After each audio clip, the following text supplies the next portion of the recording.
మారని అర్థమైంది. తెలంగాణ మీ అయ్యే జాగీరా అన్నందుకు దాన్ని ఎంత వక్రీకరిస్తున్నారంటే, తెలంగాణ మీ అయ్యే జాగీరా అన్నది ఆయన మీ పాలకులని ఎవరైతే మీరు మాట్లాడుతున్నారో మా అయ్య జాగీరా అని మాట్లాడుతున్నారో వాళ్ళని అన్నారు తప్ప తెలంగాణ ప్రజల్ని ఎవరు అనలేదు. తెలంగాణ ప్రజలదని ఆయనే నొక్కి వక్కానించి చెప్పారు. దాన్ని వక్రీకరించి ఎస్ మా అయ్యే జాగిరే, ఎస్ మా అయ్యే జాగిరే, ఎస్ మన అయ్యే జాగిరే, నేను తెలంగాణ బిడ్డనే, తెలంగాణ భూమి పుత్రులదే, ఆయన చెప్పింది కూడా అదే. దానికి ఎందుకు దాన్ని పదే పదే ఒక సెంటెన్స్ని పట్టుకొని మీ అయ్యే జాగిరి అంటారా, మీ అయ్యే జాగిరి అంటారా? ఆయన అన్నది మీలాంటి పాలకులు ఎవరైతే ఉన్నారో వాళ్ళని, తెలంగాణ బిడ్డలే జనసేనలో పోటీ చేస్తున్నారు. ఆంధ్ర వాళ్ళు వచ్చో లేకపోతే అమెరికా నుంచి వచ్చో పోటీ చేయట్లే. ఇక్కడ తెలంగాణ బిడ్డలు, తెలంగాణలో ఉన్న ఉద్యమకారులు ఇక్కడ పోటీ చేస్తారని చెప్పారు. ఇంత క్లియర్గా చెప్పిన తర్వాత ఎందుకు వక్రీకరించి మాట్లాడుతున్నారు? అంటే వక్రీకరించడానికి ఏం లేక ఏదో ఒకటి మాట్లాడాలి కాబట్టి రకరకాలుగా మాట్లాడుతున్నారు. మాట్లాడే వాళ్ళు ఏమైనా ఉత్తమలా అంటే అవినీతి చిట్ట. ఇక ఎన్ని రకాలుగా చెప్తాం? పొన్నం ప్రభాకర్ గారి గురించి 100 వస్తాయి ఇక్కడ లిస్టు. ఆయన చేసిన అక్రమాల గురించి 100 లిస్ట్ ఇస్తాయి. దాని గురించి పట్టించుకోము, దాని గురించి ఎవరు పట్టించుకోరు. ఈయన మాత్రం ఎప్పుడైతే పవన్ కళ్యాణ్ గారు వచ్చి మేము ఇక్కడ మా వాళ్ళు పోటీ చేస్తారు, తెలంగాణ బిడ్డలు పోటీ చేస్తారు అంటే చాలు విద్వేషాలు రెచ్చగొట్టేసి మా అయ్యే జాగిరి మీ అయ్యే జాగిరి మాట్లాడుతున్నారు. బీసీ సంక్షేమ శాఖ మంత్రిగా మీరు ఏం చేశారు బీసీ పీపుల్కి? చెప్పండి పొన్నం ప్రభాకర్ గారు, చెప్పండి. హుస్నాబాద్కి మీరు ఏం చేశారో చెప్పండి చాలు. ఫస్ట్ ఇవన్నీ పక్కన పెట్టేస్తే కాసేపు పక్కన పెట్టేద్దాం. ఇవన్నీ కప్పిపుచ్చుకోవడానికి, ఏదో రకంగా డైవర్ట్ చేయడానికి డైవర్షన్ పాలిటిక్స్ చేస్తూ రకరకాలుగా నిందలు వేస్తూ చేస్తున్నారు. తెలంగాణ ప్రజలు అన్నీ చూస్తున్నారు. తెలంగాణ ప్రజలు మేము తెచ్చామని 10 సంవత్సరాలు పాలించిన నాయకులను చూశారు. మేము ఇచ్చామని చెప్పుకున్న మిమ్మల్ని 2 సంవత్సరాలు చూస్తున్నారు. 10 సంవత్సరాల పాలనలో 1200 మంది అమరవీరుల గురించి చనిపోయారని అందరూ చెప్తారు. కానీ 1200 మంది డేటా మీ దగ్గర ఉందా? 12 మంది అమరవీరుల కుటుంబాలు ఎలా ఉన్నాయో తెలుసా? ఎంత దయనీయ పరిస్థితులు ఉన్నాయో తెలుసా? కానీ ఆ 10 సంవత్సరాల్లో మీ 4 కుటుంబాలు మాత్రం రబ్బర్ చెప్పుల నుంచి బెంజ్ కాల వరకు ఎదిగాయి. అందరికి తెలియదా?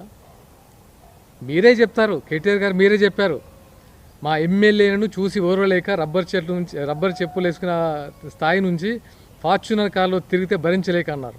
కానీ పరిస్థితులు ఏంటి? ప్రజల సిచ్యువేషన్ ఎలా ఉంది? ఎక్కడ వేసినట్టు అక్కడే ఉంది కదా. ఉద్యమకారులు అసలు తెలంగాణ వాదం అనేది చాలా పవిత్రమైన వాదం.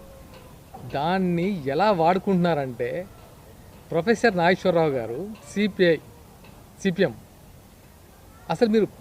అసలు మీరు వ్యతిరేకి తెలంగాణ వాదానికి, కానీ వాడుకుంటున్నారు. ఇప్పుడు వాడేసేది అంత కదా.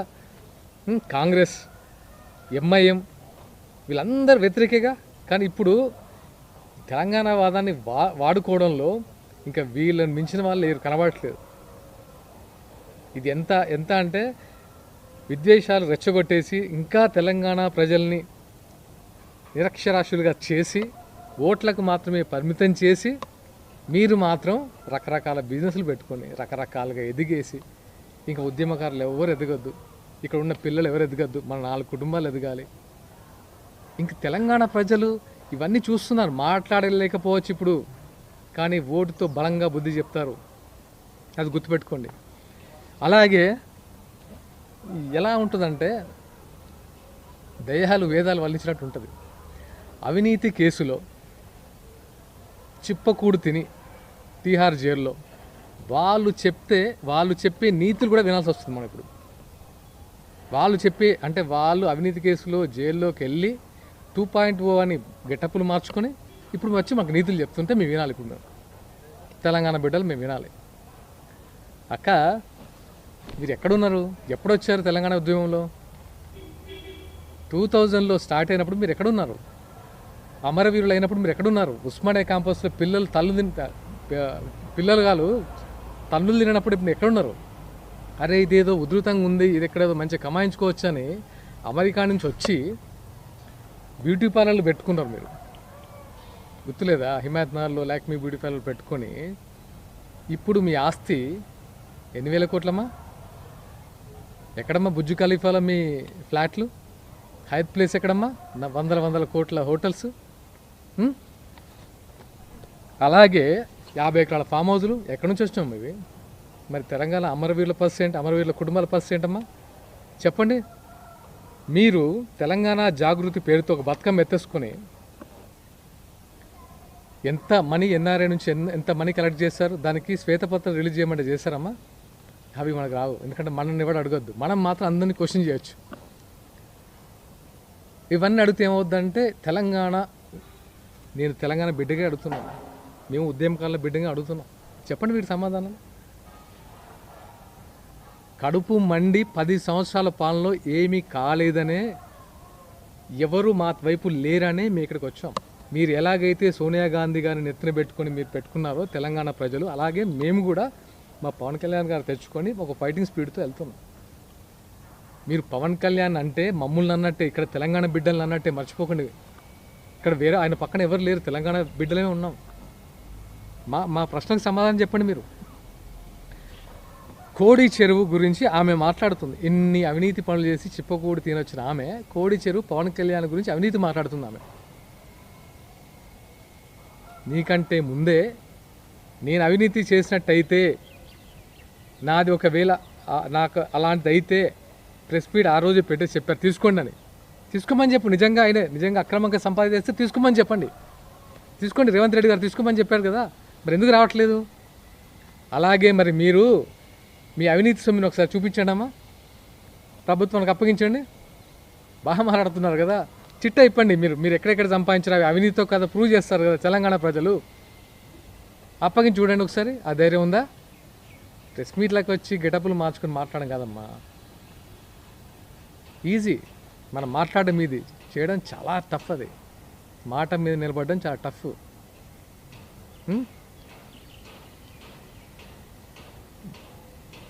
గద్దర్ అన్నకి కారు కొంటే దానిపై కూడా వ్యాఖ్యలు. అరే మీరు గద్దర్ గారిని 4 గంటలు రోడ్డు మీద నిలబెట్టారు. గద్దర్ గారు కళాకారుడు మాత్రమే కాదమ్మా, ప్రజాయుద్ధ నౌక. అందరిలాగా యాక్టర్స్ లాగానో లేకపోతే పాటలు పాడడం కళాకారుడు మాత్రమే కాదు, ప్రజాయుద్ధ నౌక. ప్రజల పక్షాన పోరాడిన ఒక మహనీయుడు. ఆయన్ని పట్టుకొని 4 గంటలు ఆయనకు అపాయింట్మెంట్ ఇవ్వకుండా రోడ్డు మీద కూర్చోబెట్టిన ఘనత ఎవరిదమ్మా? ప్రభుత్వానిది, మీది కదమ్మా. అప్పుడు మీరు లేరా? అప్పుడు లేవని నోరు ఇప్పుడు బాగా లేస్తుందే ఆయన గురించి, ఏదో సానుభూతి చూపించినట్టు. ఆయన మీద ఇప్పుడు లేడు కాబట్టి, ఆయన ఉండుంటే ఒక్కొక్కరిని ఆ కట్ట తీసుకొని కొట్టాడు. ఆయన లేరు కాబట్టి ప్రతి ఒక్కడు మాట్లాడేవాడు. ఇప్పుడు ఆయన ఎవరి గురించి అయినా ప్రెస్ మీట్ పెట్టి మాట్లాడిందంటే అది పవన్ కళ్యాణ్ గారి గురించే. కళ్యాణ్ నా తమ్ముళ్ళు లాంటాడు, నాకు ఇంత చరం ఉంది, నన్ను ఇంత బాగా చూసుకుంటున్నాడు. ఎప్పుడో ఎంత వక్రీకరించంటే ఆయనకు బుల్లెట్లు తాకిన ఎప్పుడో 97లో. వయసు రీత్యా ఆ నొప్పులు ఏజ్ అయిపోయిన కొద్దీ పెరుగుతుంటాయి, నడవలేరు. అలాంటి టైంలో కళ్యాణ్ గారు దగ్గరికి వెళ్తే, ఏం లేరా తమ్మి ఇట్లా నొస్తుంది, వయసు పైపడింది కదా అంటే, తనేదో కొనిచ్చినందుకు దాన్ని కూడా ఒకలాంటి అంటే దానికి ఒక స్క్రిప్ట్ అల్లేసి దాన్ని ఇంకా వక్రీకరించి ఆయనకు ఎప్పుడు బుల్లెట్లు తాకినాయి, ఎప్పుడు వచ్చిండ్రు, ఇదా మీరు మాట్లాడేది? ఇంకెన్ని మాట్లాడతారమ్మా? మాట్లాడాలంటే ఏం జరిగిందమ్మా కేసీఆర్ గారి పాలనలో మీకు తెలియదా? మీరు విమర్శించినవి చెప్తే కేటీఆర్ గారు ఏం చెప్పాలో తెలియక అల్లాడిపోతున్నారు. ఎన్ని వేల కోట్లు దోచుకున్నారు మీరే చెప్తున్నారు ఆ 10 సంవత్సరాల పాలనలో. అందులో మీకు భాగస్వామ్యం లేదని దొంగలు ఊర్లు పంచుకుంటే ఎట్లుంటుంది అట్లా ఉంటుంది కథ. తెలంగాణలో సామెత ఉంటుంది, దొంగలు ఊర్లు పంచుకొని గొడవ వస్తాయి కదా వాళ్ళ మధ్య. అట్లా మీరు బయటకు వచ్చారు, కానీ మీరు కూడా దాంట్లో ఒక పార్టే కదా. చాలు ఇంకా పవన్ కళ్యాణ్ గారిని విమర్శించడము ఆపేయండి. నిన్నే ఒక పెద్ద మనుషులు నేను చూసిన, నిజమైన జర్నలిస్టులు ప్రెస్ మీట్ పెట్టారు, మీ అందరూ తెలిసిందేగా. దాంట్లో ఎలా చెప్పారు, ఎవరు జర్నలిస్టులు, ఎవరు ఎలాంటి వాళ్ళు, కళ్యాణ్ గారు చేస్తున్న తప్పేంటి ప్రశ్నించారా లేదా? వాళ్ళందరికీ మనస్ఫూర్తిగా థ్యాంక్స్ చెప్తున్నాను.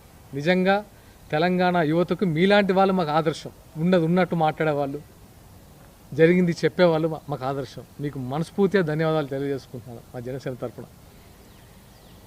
ఇంకా అనిరుద్ధ్ రెడ్డి, ఇక ఈయన గురించి మాట్లాడాలంటే ఆయన ఏం మాట్లాడుతారో ఆయనకే అర్థం కాదు. ఆయన ఆరిజిన్ ఎక్కడ? నెల్లూరు కాదా? అంటే నువ్వు ఇక్కడికి వచ్చి పోటీ చేసి నీకు డబ్బులు ఉన్నాయని టికెట్ తెచ్చుకొని పోటీ చేసి గెలిచినంత మాత్రాన ఈరోజు పవన్ కళ్యాణ్ గారితో మాట్లాడితే హైలైట్ అవుతాను మాట్లాడుతున్నాను. నువ్వు కూడా నీకు జుట్టు లేదని చెప్పుకుంటావు. నీతో ఆయనకు కంపారిజనే లేదు. నువ్వు జుట్టే కాదు, ఏ రకంగానే కంపారిజన్ లేదు. ఆయన గురించి ఎందుకు మాట్లాడతారు బ్రదర్ మీరు? నీ కాన్స్టిట్యున్సీ ఒకసారి చూసుకున్నావా? నీ గురించి ఏం మాట్లాడతారో చెప్తే అంటే వీళ్ళ ఇంకా మాట్లాడదు. ఇంకా దయచేసి డన్. ఎందుకంటే మేము జనసేన పరంగా జనసేన ప్లాట్ఫామ్లో తెలంగాణ బిడ్డలు పోటీ చేయడానికి, తెలంగాణ వ్యాప్తంగా ప్రశ్నించడానికి, తెలంగాణ వ్యాప్తంగా తిరగడానికి రెడీగా ఉన్నాం. ఇంకా ఆపాల్సిన అంత దమ్ము ఎవరికి లేదు. ఎందుకంటే తెలంగాణ బిడ్డలమేమా. మళ్ళొకసారి చెప్తున్నా, తెలంగాణ మా అయ్య జాగిర్లు కూడా, ఇక్కడ ఉన్న అందరి అయ్య జాగిర్లు కూడా భూమిపుత్రులదే. వాళ్ళమే అడుగుతున్నాం. వేరే వాళ్ళు వచ్చి మేము ఎక్కడి నుంచి వచ్చి ప్రశ్నించట్లేదు. తెలంగాణ బిడ్డలనే ప్రశ్నిస్తున్నాం. మా 12 ఏళ్ల పాలనలో అమరవీరుల పరిస్థితి ఏంటి, మా విద్యార్థుల పరిస్థితి ఏంటి, యువత పరిస్థితి ఏంటి, రైతుల పరిస్థితి ఏంటి, వ్యాపారుల పరిస్థితి ఏంటి, అందరూ కలిసి అందరి వైపు నుంచి అడుగుతున్నారు. ఇంకా ఇట్లాంటి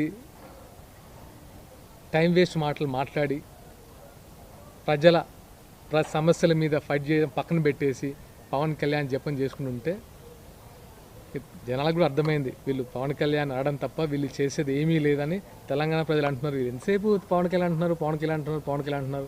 అసలు మన గురించి పట్టించుకోరా? మా రైతుల బాధలు పట్టించుకోరా? మా యువత బాధలు పట్టించుకోరా? మా ఉద్యోగాల బాధ పట్టించుకోరా అని వాళ్ళే తిడుతున్నారు.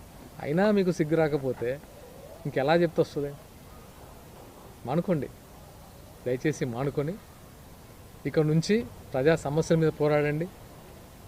ప్రజలకి ఏదైతే అవసరమో వాటి మీద ఫైట్ చేయండి. అయినా ఫైట్ చేయాల్సింది ఇప్పుడు ఎవరు గవర్నమెంట్ ఉందమ్మా? కవిత గారు, రేవంత్ రెడ్డి గారు ప్రభుత్వం ఉందిగా. ఆయన గురించి మాట్లాడకుండా పదే పాపం మీ కన్న తండ్రి ఆయన చాలా గొప్పోడు. అలాంటి వ్యక్తిని పట్టుకొని నానా రకాలుగా ఇబ్బంది పెడుతూ సారు రారు ఇలాంటి మాటలతో ఆయన ఇంకా మనిషి కొవ్వు పెట్టేసి చచ్చిన పవన్ ఇంకా చంపేసి ఎందుకమ్మా?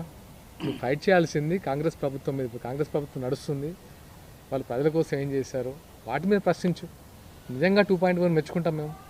ఎంతసేపు జనాల గురించి మాట్లాడే పవన్ కళ్యాణ్ని, ఎంతో కొంత మాట్లాడే మీ కేటీఆర్ని అందరిని పట్టుకొని తిరుగుతున్నారు. కేటీఆర్ గారిని పట్టుకొని ఇంకా ఎవరైతే ప్రజల పక్షాన మాట్లాడతారో వాళ్ళని పట్టుకొని వాళ్ళ గురించే ప్రభుత్వం గురించి మాట్లాడే దమ్ము ఎవ్వరికి లేదు. చాలు, ఇంకా చాలు. So enough. మాకే విసుకొస్తుంది. ఎంతసేపు చెప్పాలి, ఎలా చెప్పాలి, ఎన్నిసార్లు చెప్పాలి? ఒకే పాట మీరు పాడుతుంటే మళ్ళీ మీకు ఆ పాటకి ఆన్సర్ చెప్పాలంటే మాకే విసుగొస్తుంది. మేము ప్రజల్లోకి వెళ్ళాలనుకుంటున్నాం, ప్రజా సమస్యల మీద ఫైట్ చేయాలనుకుంటున్నాం, తెలుసుకుంటాం. మేము ప్రజల్లోనే ఉన్నాం. కానీ ఇప్పుడు మమ్మల్ని అంగీకరిస్తున్నారు ప్రజలు, మాకు సపోర్ట్ ఇస్తున్నారు మాకు. So thank you so much. Especially మన పవన్ కళ్యాణ్ గారి వ్యాఖ్యలు మాకు నిజంగా బలాన్ని ఇచ్చాయి. తెలంగాణ రాష్ట్ర నాయకులకి, తెలంగాణ భూమిపుత్రులకి మంచి బలాన్ని ఇచ్చాయి. డెఫినెట్గా మీ ఆశయాల్ని మేము ముందుకు తీసుకెళ్తామన్నా. మీ నిజాయితీ, మీ నిబద్ధత, పారదర్శకత నాకు తెలిసి దానికి ఎవడు సాటిరాడు. ఈ మాట్లాడే వాళ్ళని అసలు మేము పట్టించుకోవట్లేదు, కన్సిడర్ చేయట్లేదు. మీలాగా ఒక నిజాయితీగా చూపించే నాయకుడు ఉంటే మేము ఇలా ఉండేది కాదు మా తెలంగాణ భవిష్యత్తు. సో డెఫినెట్గా మీ ఆశయాల్ని మేము ముందుకు తీసుకెళ్తాం అని నేను మనస్ఫూర్తిగా చెప్తున్నాను. థ్యాంక్స్ టు పవన్ కళ్యాణ్ గారు. అండ్ తెలంగాణ ప్రజలకు ముఖ్యంగా థ్యాంక్ యూ సో మచ్. ఎందుకంటే మీరు అర్థం చేసుకుంటున్నారు ఎవరు దొంగరో, ఎవరు లంగలో, ఎవరు అవినీతి పరులో, ఎవరు జైల్లో చెప్పకూడదు తినొచ్చారు, ఎవరు జేబులో ఎంత వస్తుందంత దానం చేసేవాళ్ళు మీ అందరూ చూస్తున్నారు. కాబట్టి అర్థం చేసుకున్నందుకు మరొకసారి ధన్యవాదాలు మీడియా ముఖ్యంగా. Thank you so much. ఏదైతే వివాదం ఏదైతే ఉందో దాని నుండి తప్పించుకోవడానికి పెద్దల దగ్గరికి పవన్ కళ్యాణ్ గారే వచ్చారు అనుకుంటా ఉన్న కొంతమంది పెద్దలు మాట్లాడారు. దాని ఎలా వస్తారు? మాట్లాడే వాళ్ళకు సెన్స్ ఉంటే ఏం మాట్లాడరు. వాళ్ళకి సెన్స్ లేని మాటలు బట్ట కాల్చి మీదేస్తుంటారు కదా మన తెలంగాణ భాషలో. ఏదో ఒకటి చెప్తే నిజమైపోతుంది అనుకుంటారు. పరిటాల సునీత గారు వాళ్ళ శ్రీరాము గారు ఎంతో అన్యోన్యంగా ఉంటారు కళ్యాణ్ గారితో. ఏదో తెలియకుండా సగం మాట్లాడేస్తే అది నిజమైపోదు. వాళ్ళు ఖండించారు కూడా, అయినా సిగ్గు రాలేదు మనకి చెప్పే వాళ్ళకి.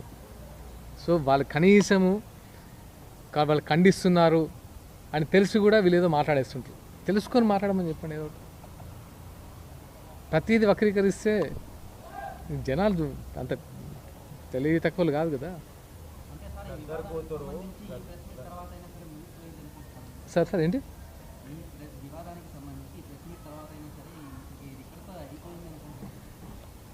ఇక్కడితో అయిపోగొట్టాలని నేను ఆల్మోస్ట్ ఒక 1 వీక్ బ్యాక్ నుంచి చెప్తున్నా. ఆపండి, ప్రజల్లోకి వెళ్దాం, ఇది కాదు మన తెలంగాణ సంస్కృతి, ఇది కాదు, మీరు మార్గదర్శకులుగా ఉండాలి, ఇలా పిచ్చి పిచ్చి మాటలు మాట్లాడద్దు, ఇది ఆపండి అని ఆ రోజు